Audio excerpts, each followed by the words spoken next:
해설위원으로 보이는 한 남성이 경기 총평을 내리고 있습니다.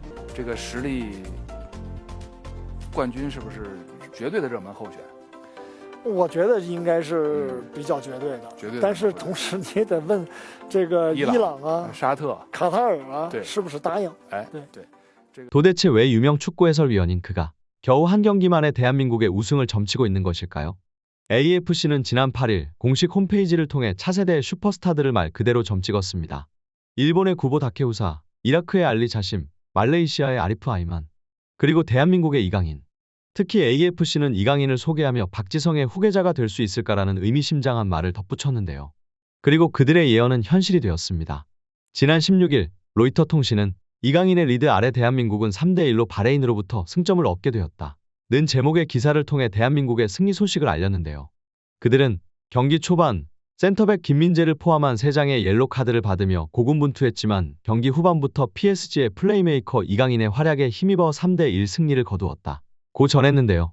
또한 카타르 스포츠 매체 걸프타임즈 역시 차세대 유망주인 이강인의 스텝업이 대한민국의 승리를 견인했다. 며 관련 소식을 주목했습니다. 이 외에도 수많은 해외 언론 매체들은 유독 경기 결과보다 이강인의 플레이에 주목하며 그를 향한 찬사를 아끼지 않았습니다. 이는 중국 매체 역시 마찬가지였는데요. 중국 유명 축구 해설위원인 순재아이는 이번 경기 결과를 분석하며 이미 우승은 누구인지 결정된 것 같다. 라는 이례적인 표현까지 써가며 이번 경기 결과가 의미하는 바를 전하기도 하였습니다. 这样呢，韩国队在一组的首场亮相中，3比1拿下了巴林队，取得了一个开门红。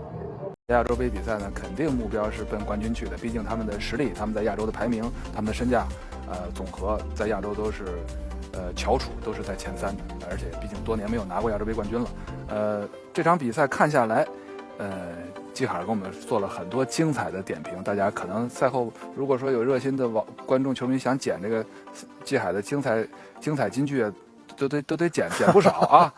这个赛后再给我们总结一下这场比赛看下来的想说的吧，想分享的。我觉得韩国队很成熟，踢的也很有经验。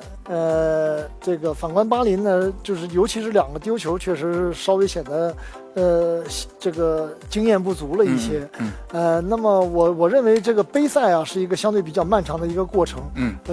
过早的有了一个状态也未必是个好事儿。那么其实韩国队用一个相对比较小的一个代价，刚才您当时说了有几个，比如黄牌多了，比如说这个孙兴民没进球了，还有伤的人，这些可能有一点点代价，但是我个人认为就是他也通过很多的换人，把自己的更多的球员积极性调动起来，状态找到，我觉得后边还是值得期待的。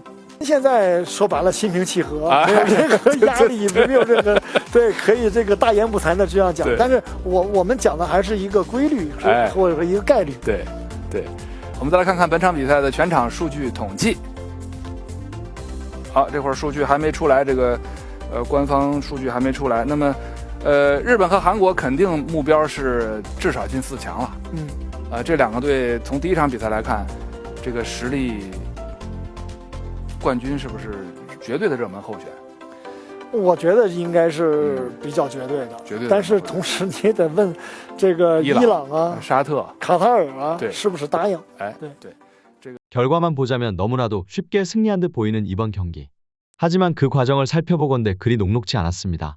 당초 경기 시작부터 피파 랭킹 86위의 바레인 선수들은 이미 패배를 직감한 듯 기가 죽어있는 모습을 보이기도 했는데요. 그러나 예상외로 한국은 전반 38분경 황인범 선수의 첫 골이 나오기 전까지 매우 고군분투하는 모습을 보였습니다. 그리고 이것에 대한 가장 큰 원인으로 지목된 건 다름 아닌 심판진들. 손흥민과 김민재를 포함한 옐로 카드를 남발하며 총 5장의 카드를 마구잡이로 꺼내들었는데요.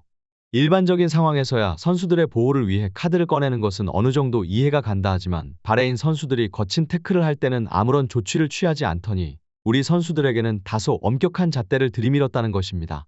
이러한 불합리한 판정은 비단 우리 국민만이 아닌 해외 언론 매체들을 통해서도 고스란히 느낄 수 있었습니다. 로이터 통신은 한국 팬들은 중국 심판이 반칙을 선언하기 위해 카드를 꺼내는 시점부터 야유를 보내기 시작했고 이러한 야유는 결정하기 곤란한 상황에서 카드를 꺼내기 어렵도록 압박하는 효과를 보았다. 며 바레인전 중국 국적 심판의 석연찮은 판정에 대해 소극적인 태도로 비판을 하기도 했는데요. 더욱 놀라웠던 점은 중국 스포츠 매체들 역시 이러한 심판 마닝의 태도에 비판적인 모습을 보였다는 것.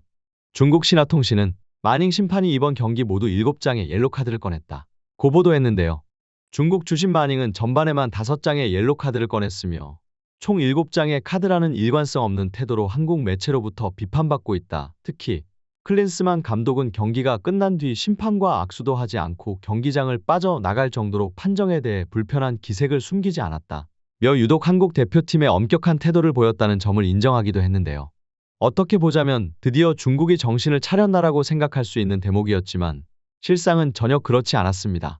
실제로 스포츠 매체 전문가들은 중국 언론들이 오심을 인정했기에 이런 기사들을 내보낸 것이 아닌 17일 중국 대표팀이 레바논과 치를 경기에서 주부심이 모두 한국인으로 구성되었다는 점을 고려해 한국 눈치를 보는 것이라는 충격적인 분석을 내놓았던 것. 실제로 경기가 끝난 직후 중국 유명 축구 해설위원인 황건상은 수많은 중국 축구 팬들 역시 걱정하고 있으리라 생각한다.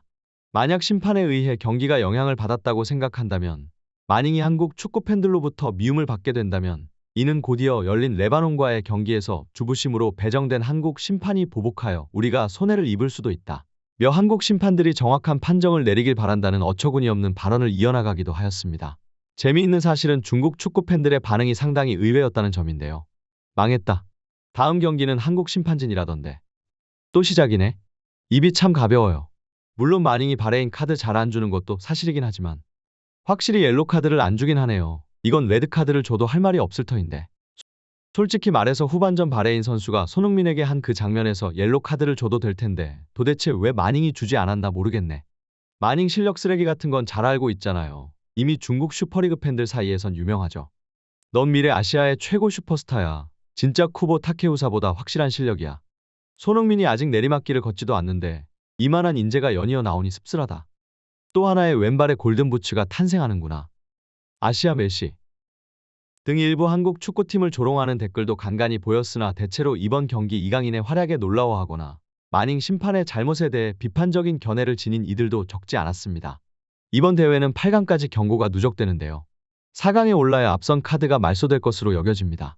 즉, 이번 바레인전에서 경고를 한 번 받은 손흥민, 김민재와 같은 선수들이 16강에서 또 옐로 카드를 받으면 8강에 나설 수 없으며 8강에서 경고를 받으면 4강전에서는 뛸 수 없다는 의미인데요. 16강이나 8강 등 승부처에서 만나게 될 이란과 호주는 생각보다 만만치 않은 강팀이기에 1군과 2군의 격차가 현격히 벌어진다는 비판을 받는 한국으로선 효율적인 선수 운용이 절실할 것으로 판단됩니다. 남은 경기 부상 없이 계속해서 좋은 소식 받길 기원하겠습니다. 최근 많은 분들이 구독으로 응원을 보내주셨습니다. 정말 너무너무 감사 인사드립니다.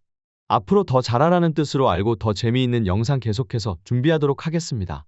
다시 한번 구독 감사 인사드리며 영상 마치도록 하겠습니다.